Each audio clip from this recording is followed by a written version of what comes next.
오늘은 요한복음 13장 31절에서 35절의 말씀을 본문으로 새1 13번째 시간으로 새 계명이라는 제목으로 함께 은혜를 나누고자 합니다.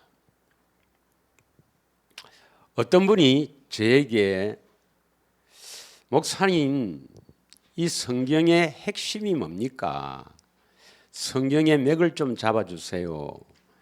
이렇게 저에게 부탁을 했습니다. 여러분, 이 성경의 핵심이 뭡니까? 많은 사람이 이렇게 저렇게 주장하지만 요한복음 5장 39절에 보면 이 성경은 예수님에 관하여 기록한 것입니다. 그리고 예수님은 우리의 구원자입니다. 그러면 성경의 핵심이 뭐겠습니까? 우리가 어떻게 구원을 받는가? 그리고 구원받은 백성은 어떻게 사는가? 이게 성경의 핵심이에요. 이 성경은 구원에 관한 책입니다. 믿으십니까? 네. 새 일이 뭐냐? 구약에 약속하셨던 그 하나님의 약속을 하나님의 아들 예수 그리스도가 이 땅에 오셔서 다 이루시고 이제 우리에게 이루어 주시는 것이 새 일입니다. 그래서 새 일을 간단히 이야기하면 새 언약의 중보자로 내 안에 오신 그리스도께서 새 계명으로 살아가도록 하시고 그 새 계명으로 살아가는 새 사람으로 새 노래를 부르며 살게 하시는 것이 새 일입니다. 그게 바로 성경의 핵심이에요. 핵심. 그래서 우리가 어떻게 구원을 받는가? 구원받은 하나님의 백성은 어떻게 사는가? 구원받은 하나님의 백성은 반드시 하나님의 계명을 지키고 살아야 합니다. 여러분, 제가 어릴 때 이 비상계엄령이 내려서 통금이 있었어요. 통금. 그래서 통금 시간을 밤 12시에서 12시 넘어서 다니면 그냥 잡아갔습니다. 지켜야 됩니까? 안 지켜야 됩니까? 계엄은 지켜야 되는 거예요. 안 지키면 벌 받아요. 하나님의 계명도 반드시 우리가 지켜야 합니다. 그런데 하나님의 계명은 두 가지가 있죠. 이스라엘 백성들이 출애굽에서 시내 광야에 도달했을 때 거기에 십계명을 주십니다. 그건 옛계명이라죠. 옛계명.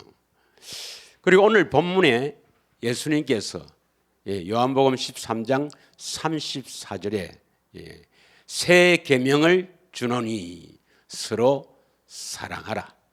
내가 너희를 사랑한 같이 서로 사랑하라. 새 계명을 주셨습니다. 옛 계명이든 새 계명이든 하나님의 계명은 반드시 지켜야 하는 것입니다. 누가복음 18장 18절에서 20절을 보면 한번 보겠습니다. 어떤 부자 청년이라 하기도 하고 관리라고도 합니다. 이 사람이 새 복음서에 다 나오는데요. 어떤 관리가 물어 이르되 선한 선생님이여 내가 무엇을 하여야 영생을 얻으리이까? 19절에 예수께서 이르시되 내가 어찌하여 나를 선하다 일컫느냐? 하나님 한 분 외에는 선한 이가 없느니라. 20절 다 같이 읽겠습니다. 시작. 너가 계명을 안 하니 간음하지 말라, 살인하지 말라, 도둑질하지 말라, 거짓 증언하지 말라, 내 부모를 공경하라 하였느니라. 이게 십계명이죠. 그래서 네가 영생을 얻기 위해서는 십계명을 지키라. 이렇게 예수님께서 말씀하십니다. 그러니까 옛 계명이든 새 계명이든 우리가 반드시 지켜야 하는 것입니다. 그런데 이 계명의 본질을 알아야 돼요. 왜 이렇게 하나님께서 십계명이나 또는 새 계명을 주셨는지 그 본질을 알아야 됩니다. 십계명의 본질은 뭐냐? 그 십계명은 출애굽기 20장에 나오는데 출애굽기 20장 6절을 한번 보겠습니다. 예. 지난주에 좀 언급을 했지만 중요하기 때문에 십계명을 선포하는 중에 여호와 하나님께서 6절에 이렇게 말씀합니다. 같이 읽겠습니다. 시작. 나를 사랑하고 내 계명을 지키는 자에게는 천대까지 은혜를 베푸느니라. 천대까지. 이건 무궁무진하는 거죠. 어떻게 해야 계명을 지킬 수가 있다? 하나님을 사랑하고 하나님을 사랑해야 계명을 지킬 수 있는데 하나님을 사랑하고 계명을 지킨 자에게는 내가 영원히 복을 주겠다 이 말입니다. 그래서 결국 하나님의 계명을 지키기 위해서는 하나님을 사랑해야 된다는 것입니다. 믿으십니까? 요한복음 15장 12절에도 예수님께서 언급을 하십니다. 13절에 말씀하시고 13장에 말씀하시고 15장에도 말씀하시죠.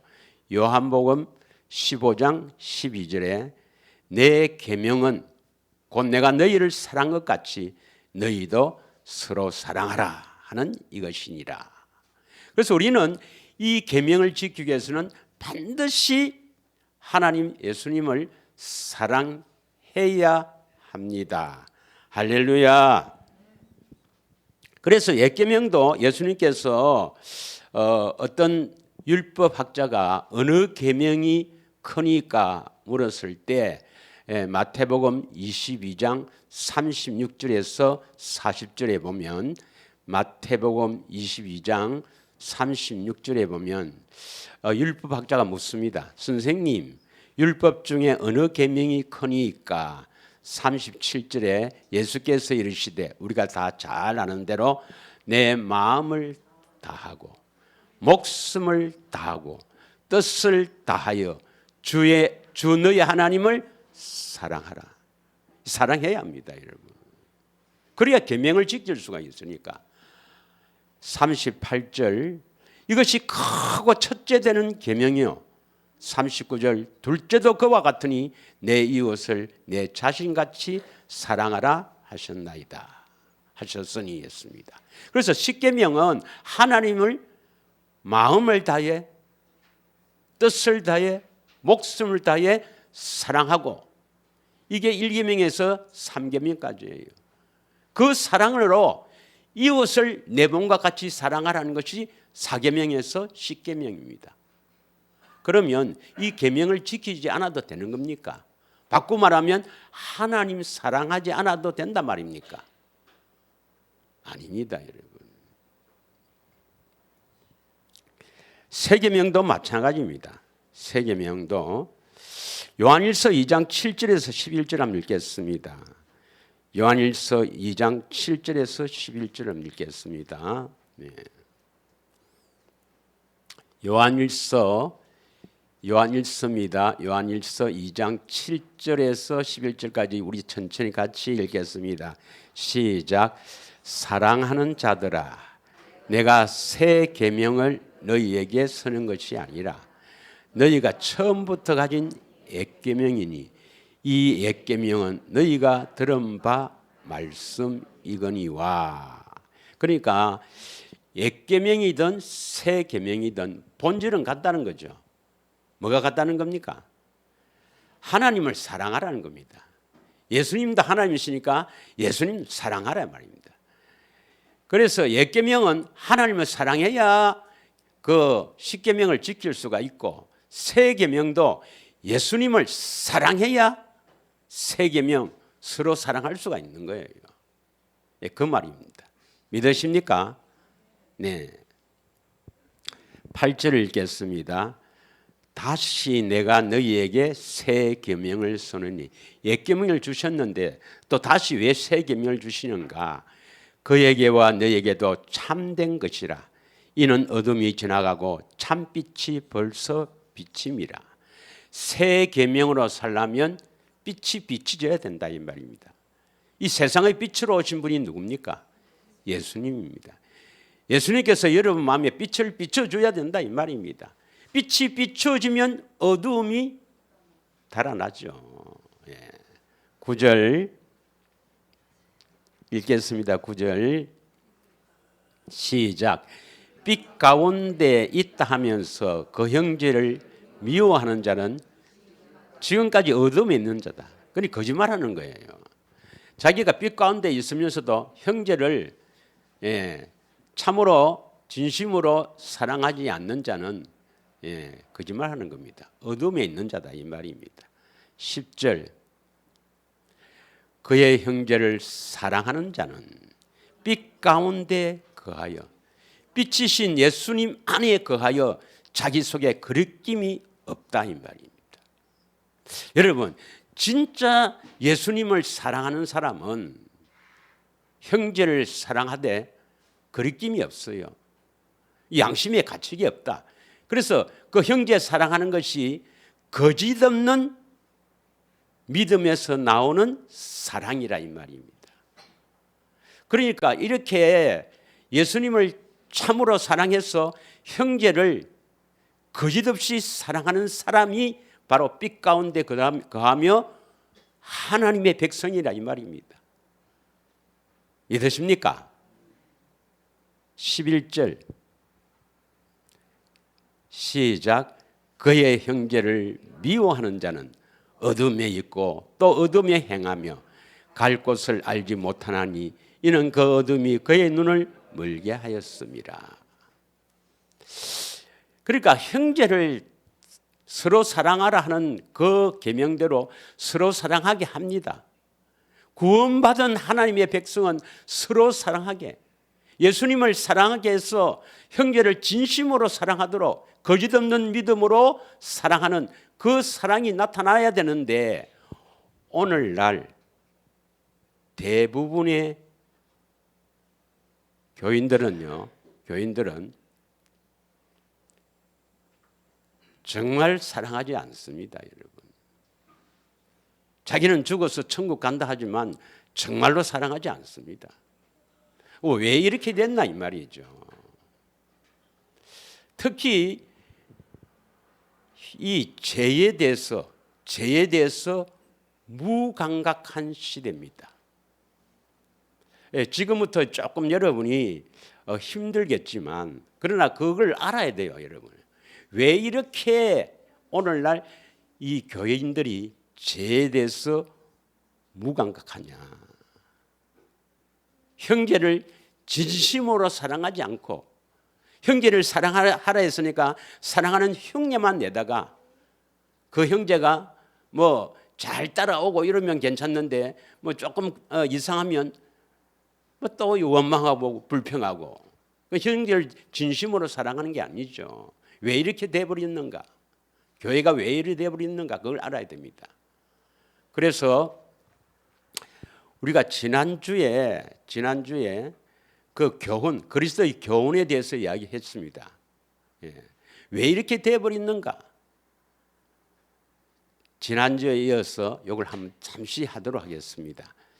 마가복음 7장 6절에서 9절입니다. 마가복음 7장 6절에서 9절입니다. 이 사람의 계명으로 사람의 계명을 교훈으로 삼아 가르치기 때문에 그렇습니다. 여러분, 성경은 정확무오한 하나님의 말씀이요 진리입니다. 믿으십니까? 성경은 하나님의 말씀. 하나님께서 그 성경을 기록한 기록자의 마음을 감동시켜서 기록한 정확하고 조금도 오류가 없는 하나님의 말씀입니다.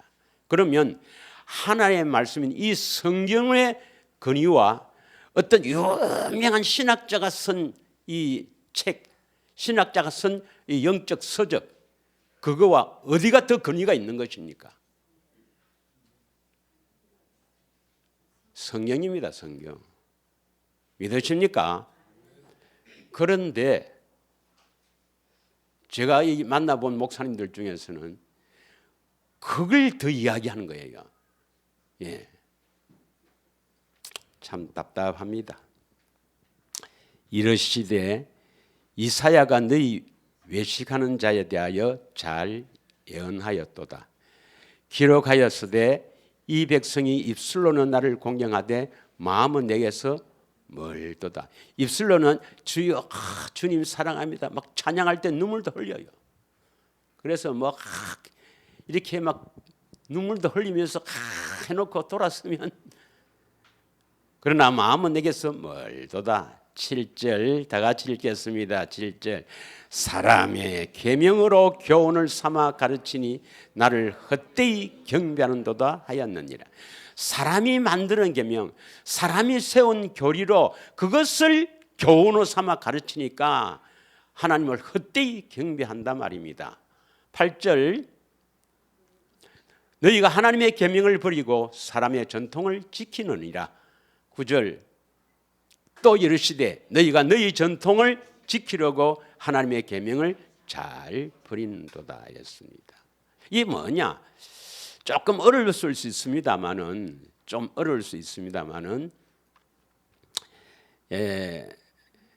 이 거듭남에 대해서 어떻게 하느냐, 어떻게 가르치느냐. 요한일서 3장 9절 한번 보겠습니다. 요한일서 3장 9절 하나 예를 들겠습니다. 예를 들어서 어떻게 가르치는가.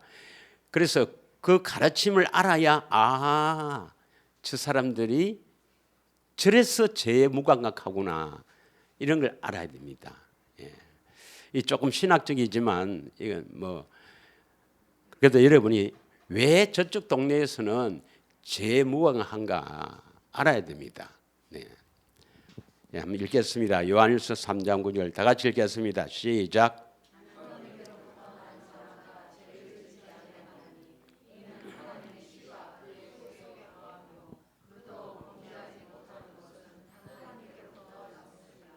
그러니까 하나님께로부터 난 자마다 죄를 짓지 아니한다. 왜? 하나님의 씨가 그의 속에 거합니다. 그러니까 이분들이 뭐라고 하냐면은 아니 죄인으로 태어난 우리가 죄를 지을 수밖에 없는 우리 인간들이 어떻게 죄를 짓지 않는다고 하느냐 해서 이 사람들은 죄를 원죄와 자범죄로 나눠요. 많이 들었을 것입니다. 원죄는 아담의 죄, 그게 유입되는 것이고 자범죄는 원죄 때문에 지가 짓는 죄라 이 말입니다. 그런데 이 원죄를 어떻게 해결하는가? 원죄를 어떻게 해결하는가? 중생 거듭남으로 원죄가 해결된다고 합니다. 그럼 어떻게 거듭나는가? 하나님의 씨는 말씀이죠. 누가복음 8장 11절에 보면 하나님의 말씀이 씨가 되어 있습니다. 그러니까 교회에 나와서 목사님의 설교를 계속 이렇게 듣다 보면 나도 모르게 하나님의 말씀, 즉 씨가 내 속사람 영에 들어간다는 거예요. 이걸 신학자들은 좀 유식한 말로 새 생명의 원소가 내 영 안에 들어간다는 거예요. 이렇게 들어오게 하는 것이 성령의 역사심, 성령의 역사라는 거예요. 그래서 물과 성령으로 거듭난다는 겁니다. 그런데 거듭나도 요한복음 3장 3절에서 8절에 보면 물과 성령으로 거듭나지 않으면 하나님 나라를 볼 수도 없고 들어갈 수도 없다. 그래놓고 바람이 어디서 와서 어디로 부는지 알 수 없다. 그래서 성령으로 거듭나도 영이 거듭나도 자기가 알 수 없다. 한참 뒤에 안다는 거예요. 예. 그래서 이것을 중생이라 하는데 거듭남이라는데 새 생명의 원소, 즉 하나님의 말씀이 내 안에 설교를 듣다 보면 나도 모르게 영 안에 들어와서 거듭난다는 거예요. 이걸 중생이랍니다. 예. 그래서 목사님께서 권사들에게 남편 자꾸 교회 오라세요. 교회 데리고 오면 자꾸 이렇게 설교를 듣다 보면 씨가 들어갑니다. 그 말이에요. 그래서 로마서 10장 10절을 예를 들죠. 로마서 10장 10절에 사람이 마음으로 믿고 믿어 의에 이르고 입으로 신하여 구원에 이르는데 어떻게 믿느냐? 17절에 보면 17절에 믿음은 들음에서 나며 들음은 그리스도의 말씀으로 말미암음이라. 이거 많이 들어봤을 겁니다, 여러분. 그래서 교회에 나와서 예수님에 대해서 자꾸 설교를 듣다 보면 그 그리스도의 말씀을 듣다 보면 믿음이 생긴다는 거예요. 믿음. 그게 바로 뭐냐면 우리 속사람 영의 새 생명의 원소, 이 말씀 씨가 들어가서 거듭나게 된다는 것입니다. 그래서 이 원죄, 우리 영은 이제 이 씨로 인해서 거듭났으니까, 중생됐으니까 이제 자범죄는 십자가의 대속을 믿고 제사함 받는다는 거예요. 제사함. 십자가에서 대속을 믿으면 우리 죄를 대신해 죽으신 그 예수를 믿으면 이신칭이 우리를 어렵다 인정하시고 거룩하다 인정하시고 죄 용서 다 하셨다 이 말입니다. 그러면 내가 죄를 지도 아무런 관계가 없는 거예요. 내가 죄를 지어도 내 속사람은 씨가 들어와서 거듭났고 내 혼은 자본죄는 제산 받았는데 그래서 죄에 대해서 무감각합니다. 이것을 우리는 자유방임주의랍니다. 그래서 죄를 지도 목사나 권사나 장로나 죄를 지도 감각이 없는 시대입니다.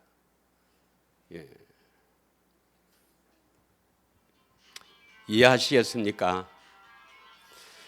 그런데 이제 우리 영이 거듭나는 것은 이것은 하나님의 은혜이기 때문에 우리가 저항할 수 없다. 그래서 칼빈은 이것을 불가항력적인 하나님의 은혜다. 우리가 거부할 수 없는 하나님의 은혜다. 그래서 교회에 나와서 자꾸 예수님에 대해서 이렇게 설교를 듣다 보면 믿음이 생기고 그 믿음이 생겼다는 것은 뭐냐? 씨가 들어갔다는 거예요. 우리 어디에? 속사람의 씨가 들어가서 거듭났다는 겁니다. 그러면 죽어도 이 속사람이 천국 가니까 그럼 뭐 하느냐? 그러면 이제 거듭났으니까 뭡니까? 대부분의 사람들은 교회에 나와서 출석하고 어머님 저 뒤에 가서 전화 받으셔도 됩니다. 나가셔도 됩니다. 교회 나와서 출석하고 설교 듣고 헌금하면 다 한 걸로 생각합니다. 그런 중에서도 조금 이제 이렇게 잘 믿어보려는 사람들은 교회 여러 가지 행사나 그렇지 않으면 전도회나 봉사나 선교사를 돕는 거나 이런 걸로 이렇게 하나님 일을 했다. 그래서 만족하며 사는 겁니다. 과연 그럴까요? 계명을 지키지 않고도 하나님의 자녀를 할 수 있을까요? 다시 한번 보겠습니다. 요한일서 3장 9절 10절을 한번 보겠습니다.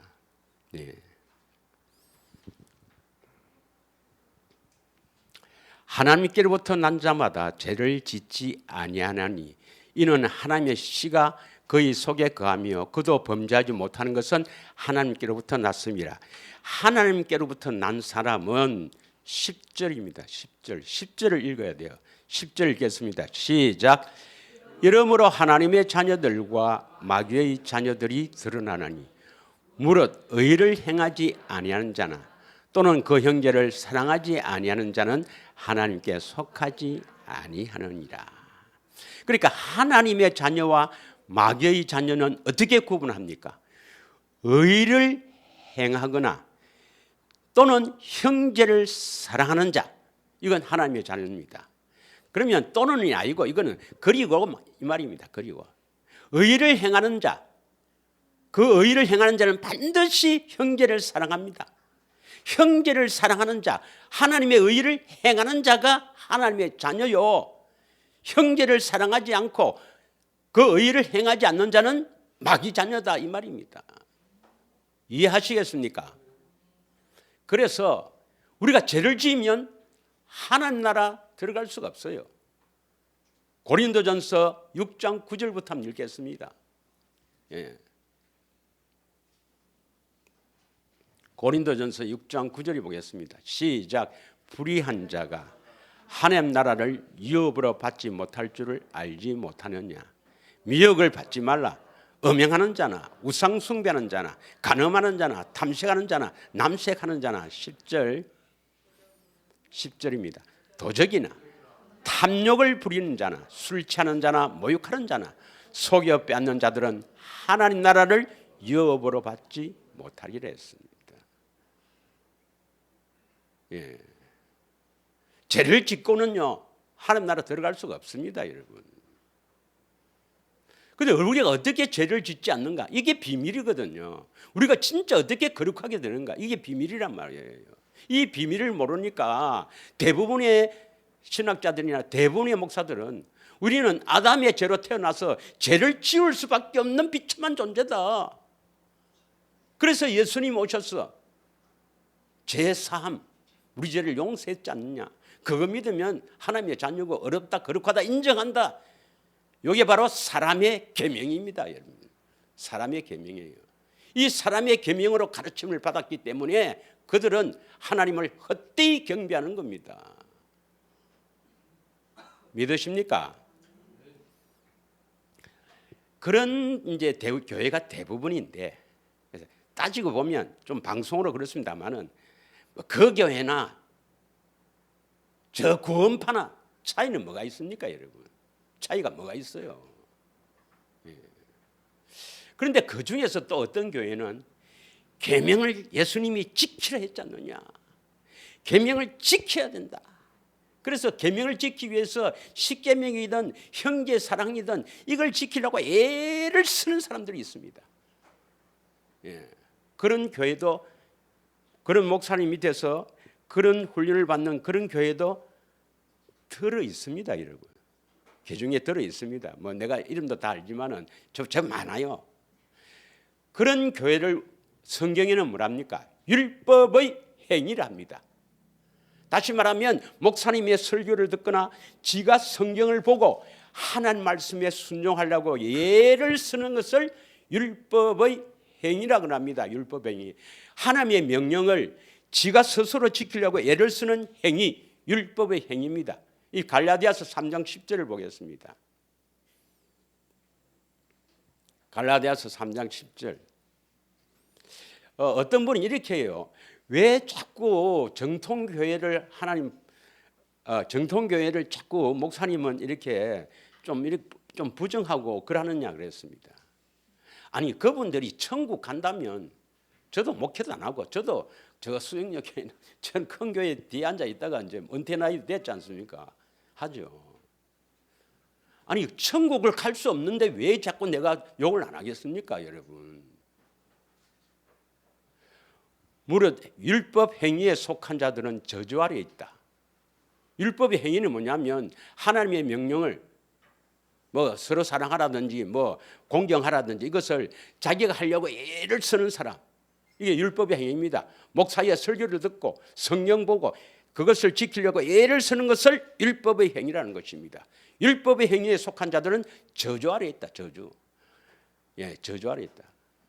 자, 갈라디아서 5장 4절을 한번 보겠습니다. 이 저주를 아래에 있다면 어떻게 구원을 받겠습니까? 율법 안에서 어렵다함을 얻으려 하는 너희는 그리스도에게서 끊어지고 은혜에 떨어진 자로다 했습니다. 예. 그러면 오늘날의 대부분의 교회는 죄에 무감하거나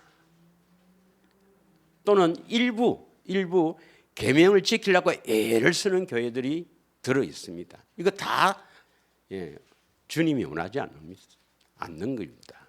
예. 그래서 아까 마가복음 7장 6절에 뭐라고 했느냐? 이사야의 예언대로 했는데 이사야의 예언이 뭐냐? 예. 이사야가 너희 외식하는 자에 대하여 잘 예언하였도다. 이 백성이 입술로 나를 공경하되 마음으로 내게 멀도다 했는 이 이사야의 예언대로 이사야 29장 13절 14절을 보겠습니다. 이사야 29장 13절 14절의 말씀을 인용한 거예요. 자, 29장 13절을 읽겠습니다. 다 같이 읽겠습니다. 시작. 주께서 이르시되 이 백성이 입으로는 나를 가까이하며 입술로는 나를 공경하나 그들의 마음은 내게서 멀리 떠났으니 그들이 나를 경외하면 하나님의 계명으로 가르침을 받았을 뿐이다. 14절. 그러므로 내가 이 백성 중에 기이한 일, 곧 기이하고 가장 귀한 일을 다시 행하리니 그들 중에 지혜자의 지혜자가 없어지고 명철자의 총명이 가려지리라. 요 13절을 표준 성경을 한번 보겠습니다. 13절 표준 성경으로 한번 보겠어요. 다 같이 시작.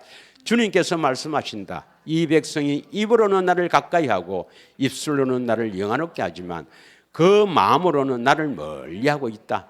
그들이 나를 경외한다는 것은 다만 들은 말을 흉내내는 것뿐이다 했습니다. 흉내낸다 이 말입니다. 이 공동번역에서는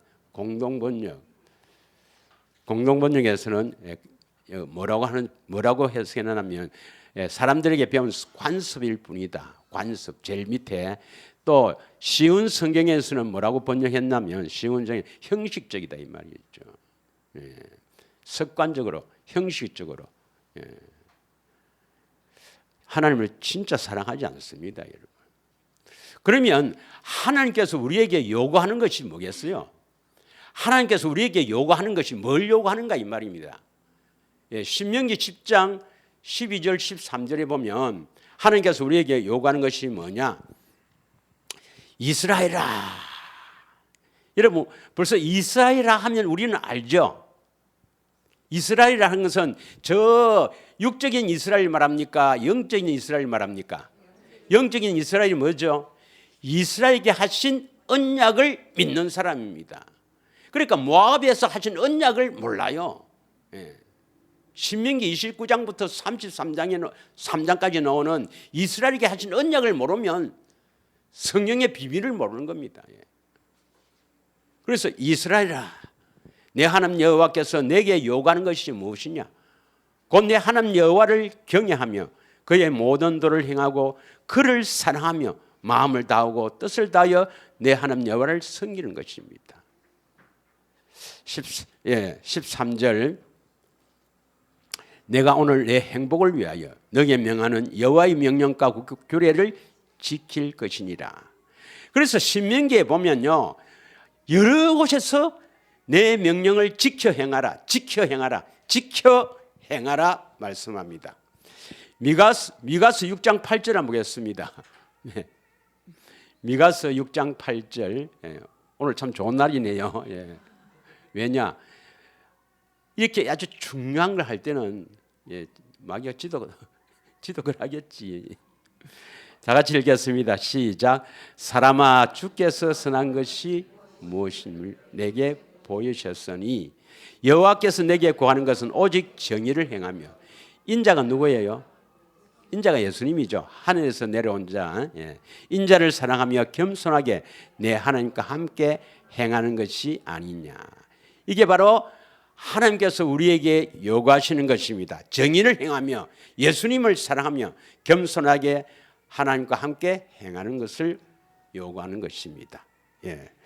자,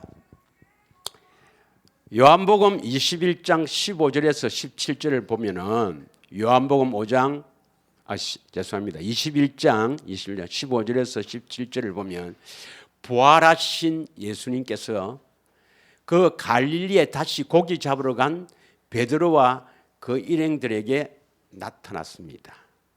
그래서 물고기를 잡아오는 그 어부들에게 고기를 좀 가져오라 해서 이제 조반을 같이 나누면서 예수님께서 베드로에게 묻습니다. 너가 이 사람들보다도 나를 더 사랑하느냐? 예. 이 사람들이라고 해석되어 있지만 세상의 이 모든 것보다도 나를 더 사랑하느냐? 두 분이나 묻습니다. 세 번째 물을 때 뭐라 했습니까? 세 번째 물을 때 17절에 베드로가 근심하여 가로되 주께서 아시나이다. 내가 주를 사랑하는 줄 주께서 아시나이다.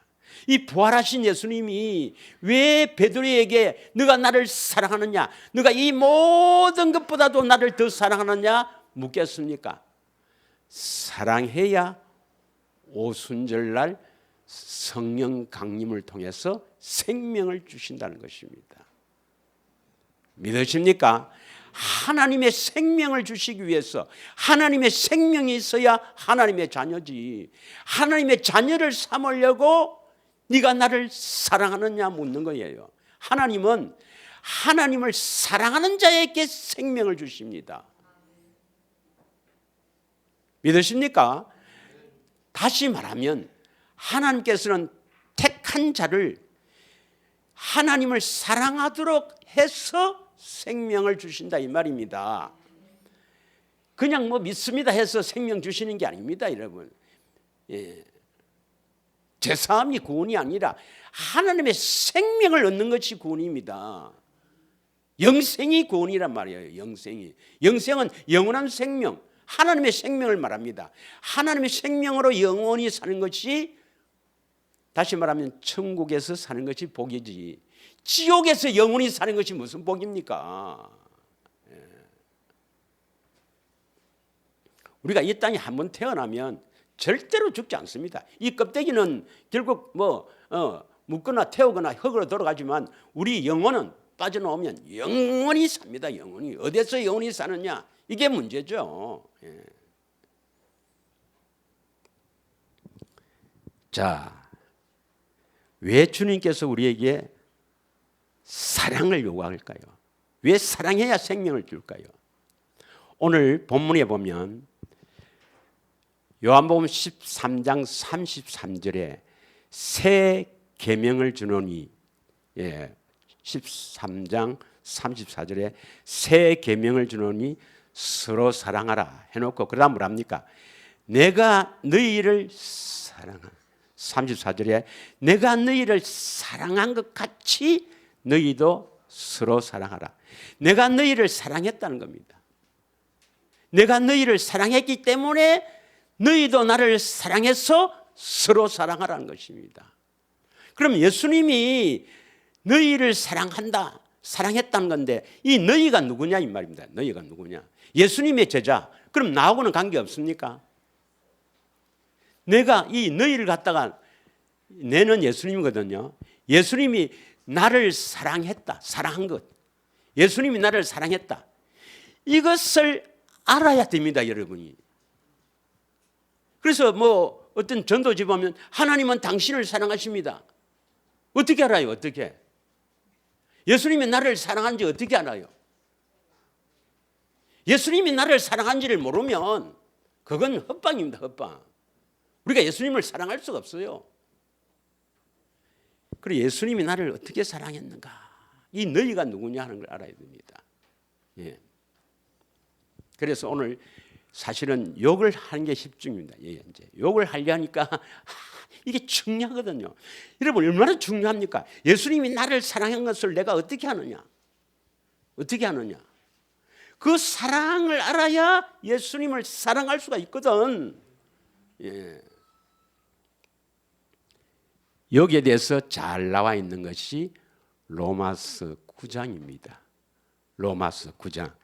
로마서 9장에 10절부터 13절까지 한번 읽겠습니다. 로마서 9장 10절에서 13절까지 한번 읽겠습니다. 예. 다 같이 읽겠습니다. 시작. 그뿐 아니라 또한 리브가가 우리 조상 이삭 한 사람으로 말미암아 임신하였는데 그 자식들이 아직 나지도 아니하고 무슨 선이나 악을 행하지 아니한 때에 택하심을 따라 되는 하나님의 뜻이 행위로 말미암지 않고 오직 부르시는 이로 말미암아 서게 하려 하사. 요 줄을 잘 봐야 됩니다. 이 그 자식들은 누굴 말합니까? 이삭과 리브가 사이에 태어난 자식들은 에서와 야곱입니다. 큰아들이 에서, 둘째 아들이 야곱, 쌍둥이로 태어났죠.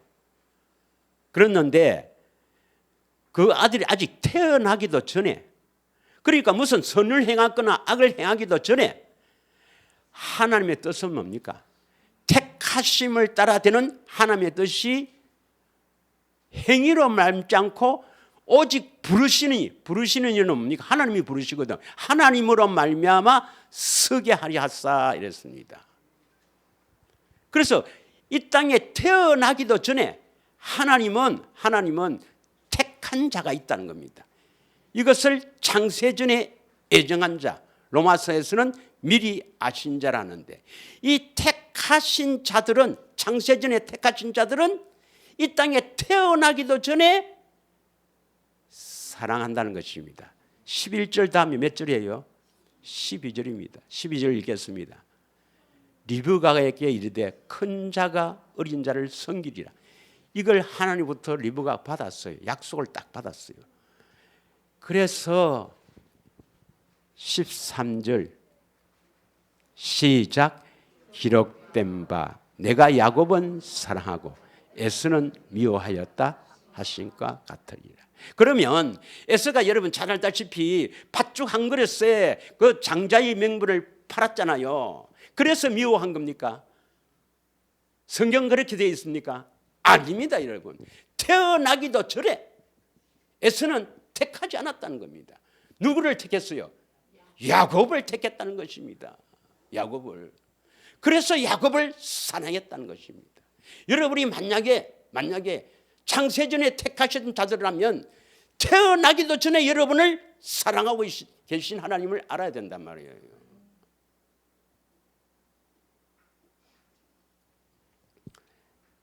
여러분을 택했는가 택하지 않았는가 어떻게 하느냐? 15절부터 읽겠습니다. 15절부터 시작. 모세에게 이르시되 내가 긍휼히 여길 자를 긍휼히 여기고 불쌍히 여길 자를 불쌍히 여기리라. 16절 그런즉 원하는 자로 말미암음도 아니요 다른 박질하는 자로 말미암음도 아니요 오직 긍휼히 여기시는 하나님으로 말미암음이라. 하나님께서 창세전에 택하신 자들은 이 땅에 태어나기도 전에 하나님은 그를 사랑하였고 그를 불쌍히 여기신단 말이에요. 그래서 은혜를 주시는 거예요. 믿으십니까? 그러면 어떤 자를 택했다느냐? 그 후에 7절 8절을 읽겠습니다. 7절 8절 다 같이 읽겠습니다. 아브라함의 씨가 다 그의 자녀가 아니라 오직 이삭으로부터 난 자라야 내 씨라 불리라. 그리고 이삭으로부터 난 자는 에서와 야곱이 있는데 8절에 딱 보면은 시작. 곧 육신의 자녀가 하나님의 자녀가 아니요 오직 약속의 자녀가 씨로 여기심을 받느니라 했습니다. 약속으로 태어나는 자녀. 하나님의 약속이 뭐예요? 조상들에게 주신 약속이죠. 아브라함과 이삭과 야곱의 하나님이십니다. 그 조상들에게 주신 그 약속을 굳게 믿고 있는 자가 바로 약속의 자녀요. 그를 씨로 여기시고 창세전에 만세전에 택하셔서 이 땅에 태어나기도 전에 사랑했고 그 사랑에 하는 원천은 뭐냐? 우리를 긍휼히 여겨서 은혜를 주신단 말이에요. 지금 깨닫고 있습니까, 여러분? 그러면 이 긍휼히 여기시는 그릇은 어떤 그릇인가? 21절부터 한번 읽겠습니다. 9장입니다. 9장 21절부터 24절. 토기장에는 말씀합니다. 토기장이가 진흙 한 덩이로 하나는 기 있을 그릇을 하나는 천이 있을 그릇을 만들 권한이 없느냐.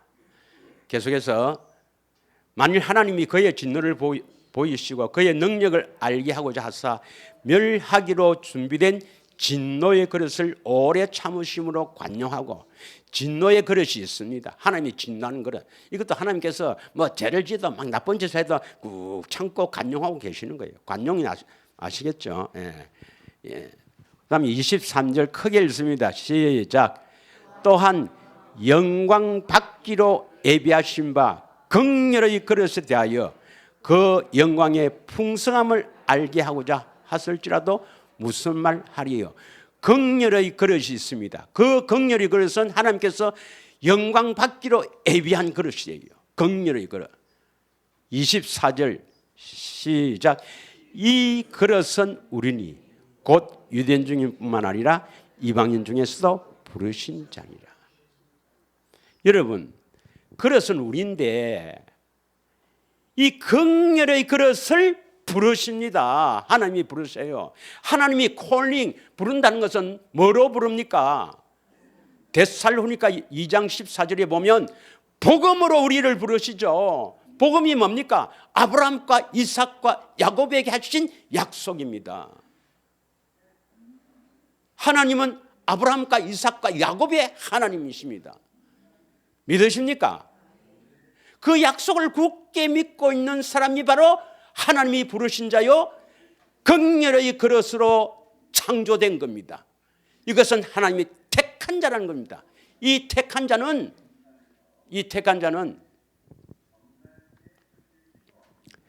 이 땅에 태어나기도 전에 무슨 악한 일이, 선한 일이나 악한 일을 하기도 전에 야곱을 사랑했듯이 긍휼의 그릇을 사랑한다는 것입니다. 믿으십니까? 이것이 확실하게 여러분이 믿어져서 감사로 나아가지 않으면 하나님을 사랑할 수가 없어요. 다시 정리하면 하나님을 사랑해야 하나님의 생명을 주어서 하나님의 계명을 지키며 살도록 하는 것입니다.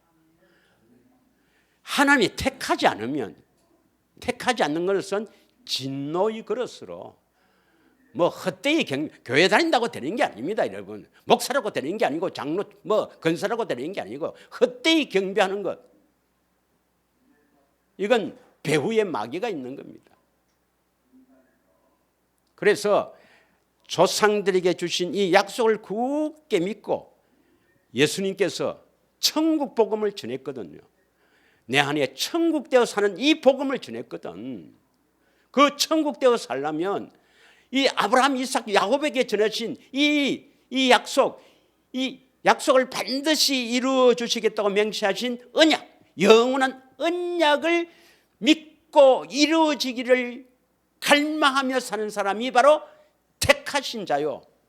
이 택하신 자는 하나님께서 창세전에 만세전에 예정하셨던 것입니다. 믿으십니까? 그래서 에베소서 1장 3절에서 5절 보면 하나님의 자녀로 예정한 자는 거룩하고 흠이 없는 사람이 되어야 됩니다. 예. 그냥 이것을 이 신학자들의 거룩하다 인정한다, 어떻게 흠이 없을 수가 있나? 우리 영이 먼저 거듭났으니까 하나님께서 이 우리를 영이 거듭난 사람은 이 사람을 만지지도 못하게 하고 죄를 지지 않는다. 우리 자범죄가 짓지만 이건 용서 다 하신다. 이렇게 우리를 속이는 겁니다, 여러분. 아닙니다, 여러분. 구원받으려면 거룩한 사람이 되어야 돼요. 찬송하리로다.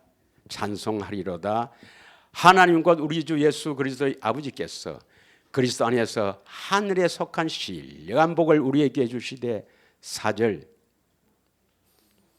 시작. 곧 창세 전에 그리스도 안에서 우리를 택했다. 언제 택했다가요? 창세전에 그리스도 안에서 우리를 택했다. 우리로 사랑 안에서 그 앞에 하나님 앞에 거룩하고 흠이 없게 하시려고, 거룩하고 흠이 없게 하시려고 성경을 그대로 믿으면 됩니다. 그대로 5절 그 기쁘신 뜻대로 우리를 예정하사 예수 그리스도로 말미암아 자기의 아들들이 되게 하셨다 이 말입니다. 믿으십니까? 그래서 여러분이 예수님을 사랑하려면 먼저 예수님께서 나를 사랑한 그 사랑을 알아야 합니다.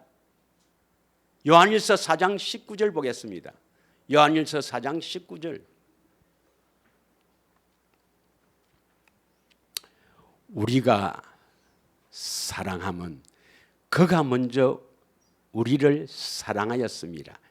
이제 여기에 우리나 너희를, 그러니까 멸망받는 거 말고 택한 자 이런 반면에 우리나 너희에 전부 누구를 넣느냐? 나를 넣어야 됩니다. 나를.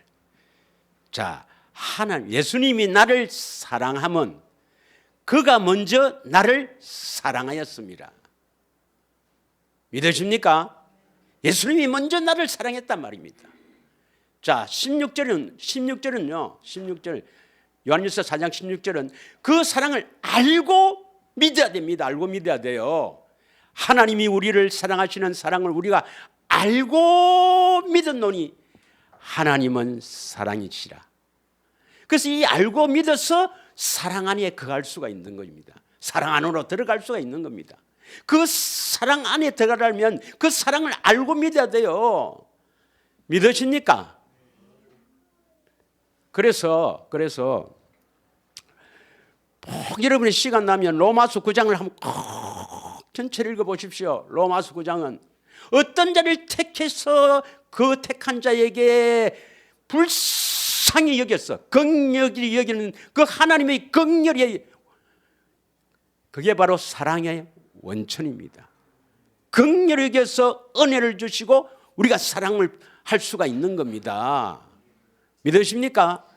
그래서 이 로마서 9장에 뭐냐면 약속의 자녀가 나오고 그 다음에 이삭으로부터 난 자 중에서도 에서는 아니다.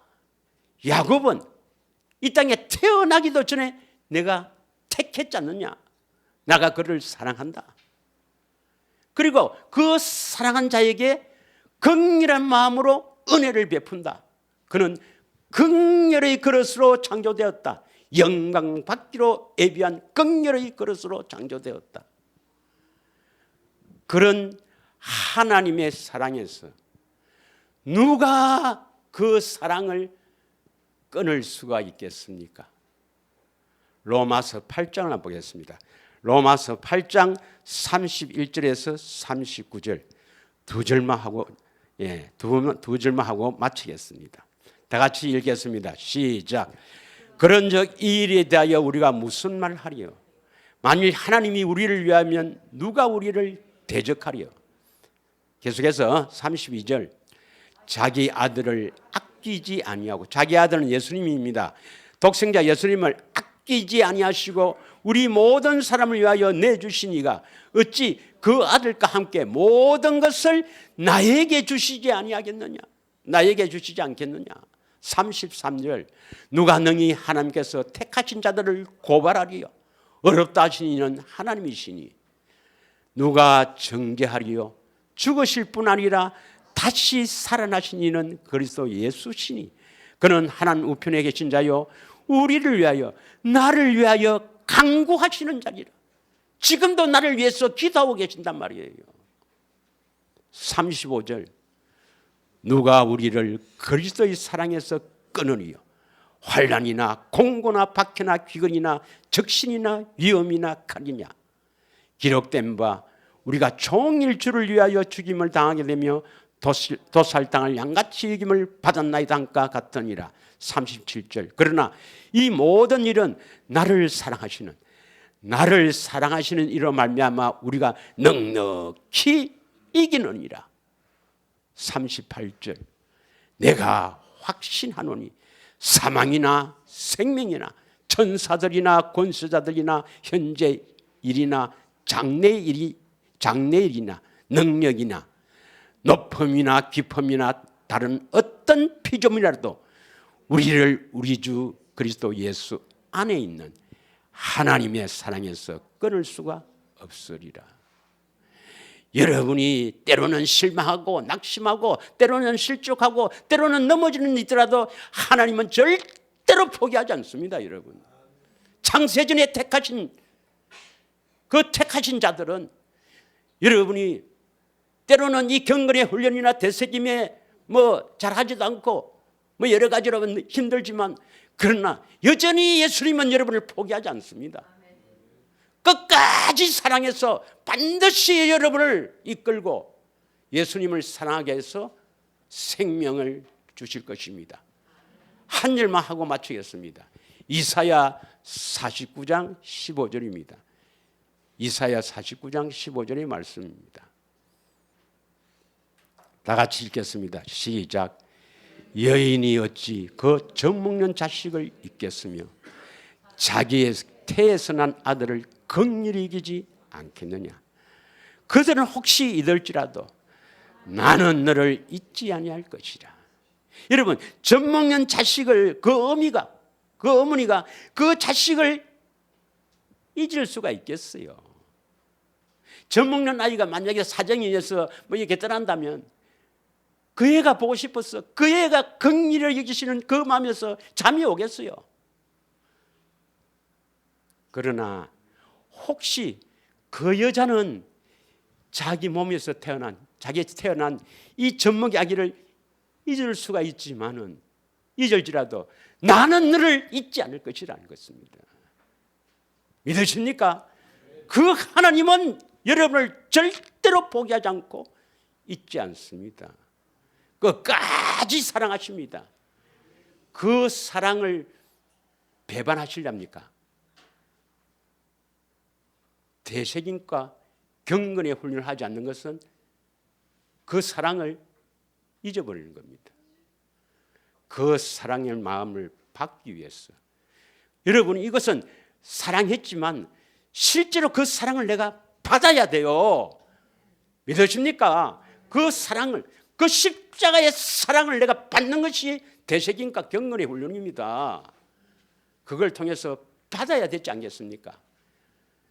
그 하나님, 그 예수님을 늘 머리에 생각하면서 한 줄 되새김과 경건의 훈련에 집중하기를 축원합니다. 이 시간에 우리 합심하여 한번 기도하기를 원합니다.